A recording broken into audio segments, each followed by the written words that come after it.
Good morning. It's me again. This is my second video today, and I'm not going to be reading anything, so I won't mess up too much. Maybe I'll read something. I don't know. Don't plan on singing. And I know some of you are going to be disappointed. I don't know why, because I don't know how to sing anyway. But today, I want to talk about my second vacation with my dad. My second vacation with my dad was in Port Lavaca.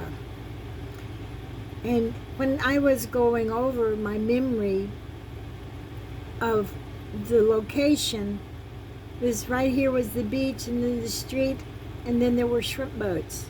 I'm thinking, how can you have a beach and have boats so close together? So I started doing some research on Port Lavaca. And Port Lavaca was called Lavaca. But before it was Lavaca, it was Linsville. And the Comanches had done a very, very huge raid on that town. And the citizens of that town, they moved up to this cliff and named it Lavaca. And it had the bay has a lot of sandbars and things. So that is the explanation why you can have a beach and you can have shrimp boats. Well, that year, my daddy was a shrimper. And every story I tell, you're going to find that my daddy has a different job.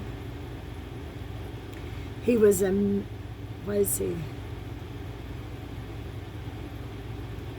I can't remember. Master of, I'll remember later. But he was a master of no job. He was a master of all, but I can't remember the saying right now. Probably when I close my video, I'll remember. But that was really, I think one of the highlights of my life was that vacation. I mean, we went to the drive-in movie. We walked in. We were always playing on the beach and getting into mischief because that's what children do. Even went on my daddy's boat and saw how he caught the shrimp. It's not an easy job, and it's stinky too. And I do believe he was working with my Uncle Paul. My Uncle Paul was a shrimper all his life. Anyway, I got a lot of memories that I have to go into, but not today because they're all kind of separate. Seems like I'll never get out of my childhood, so that's probably a good thing. I'll have to move into my teenage years. But that summer, we were playing on the beach. It was like across the street. And the house had the patio that was screened in. So the night air and the smell of the salty sea, I'll never forget it. That breeze, anytime I feel it, boom, my mind goes right back to Port Lavaca. The best, I think, of my childhood. I remember one day we found a can of tar and we found a boat. The boat had holes in it. So Anita, Linda, and we got busy repairing this boat with the tar, like we knew what we were doing, right? So we get all the tar in the boat. It's a good thing there were no feathers. And we get the boat out to the end of the pier. And the boat sinks. But it was fun getting it to the end of the pier. And the waves pulled us back to shore. Then we took the bucket that had the tar in it and we went crabbing. We found some crabs. So we caught us a whole bunch of crabs. Then we took these crabs And we cooked them in that bucket. And then we ate them.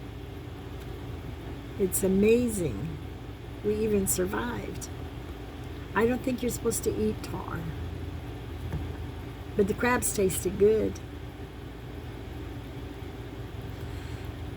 So another day, I don't know really what we were doing that day, but there was, I think there was a space under the house. So when the I can't remember the house exactly, but I think there was a space under the house. So when the waters come from the ocean, they don't go into the house, but go under the house. And there was a folding bed in there. And Linda and I were jumping on it. And I jumped off my side, boom, right in her mouth, broke her tooth right in half. And then my little brother Roy, he hadn't got epilepsy yet, so he's still a holy terror today, but he climbs up on the roof, and there's pipes on the roof, and he pees into the pipe. My grandmother came running out of the house, and she was so mad. I don't need to say much after that. But little Roy never did that again. That was the first and the last time of that situation. And there's other stories I can tell, but I don't want to tell them because they get too embarrassing. But I mean, it was just an awesome summer. And what we did one day to my stepmother was she didn't like Swiss cheese. It turned her stomach. So Anita and Linda and I are the guilty party. We took the Swiss cheese and we put it in her pillow. And so she had to smell that Swiss cheese all night long. She wasn't happy about that at all. And needless to say, we didn't get to do that again either. My daddy came home with groceries, and it always stayed on my mind that, during the week we would kind of eat skimpy. And then he came home with all these groceries, and he even brought some venison. And we had a feast, and we ate, and we ate, and we ate. And then we started skimping on food again. So I never really understood that concept of why you have food and you don't store it away. And we had a refrigerator. We had everything we needed, but I have a philosophy on that, and it's probably not even correct, that, when you have food, you eat because you won't be able to keep it. It'll spoil and go bad, so you enjoy while the getting's good. And I don't know. That is my highlight. And every time I see a shrimp boat, I always think of my dad. And the name of his boat was the Lucky Lady. When I got back to school that year, I don't know, there was some environmental thing or something. It gave us a package of pictures. And in those pictures they were 8x10s. There was a picture of the Lucky Lady. And there was also a picture of a scissor tail. And so anytime I saw a shrimp boat, I think of my daddy. Anytime I see a scissor tail, I think of my daddy. You know, if you know what the meaning of scissor tail, what you think the meaning of scissor tail is, please put it in the comments. I had a hard time finding a definition of scissor tail to put in my animal totem. Yesterday at the flea market, the lady, she gave me a printout. I haven't read it yet because I folded it, and I told her I'm folding it because I'm going to put it in my medicine card book. It's going to fit just right, and I'll never lose it. So I have to get that and put it in my book. That made me so happy. But, you know, there's so many opinions about what things mean. What something means to you doesn't necessarily mean what it means to me. And so I would like to get all the information I can and compile it in the notes in my medicine book. I don't know. Let's open this book again and see where it takes us.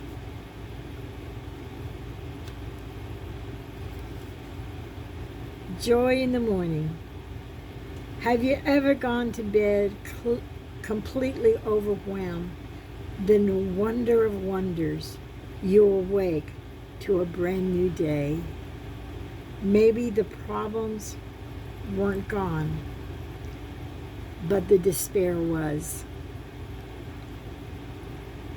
The sun through the window and the dew on the grass made you hope again and restore your joy. King James, Psalms 30, verse 5. For his anger is but for a moment. His favor is for life. Weeping may endure for a night, but joy comes in the morning. And when I think of my daddy, that's my joy in the morning. And remember, I'm a wellness advocate. If you need essential oils, this is how I support myself. And being I'm a home economist, there's not much telling what I'm going to talk about other than my life. So please share, like, and subscribe. Thumbs up, my loves. God bless you, and you have a wonderful day, and may all your dreams come true.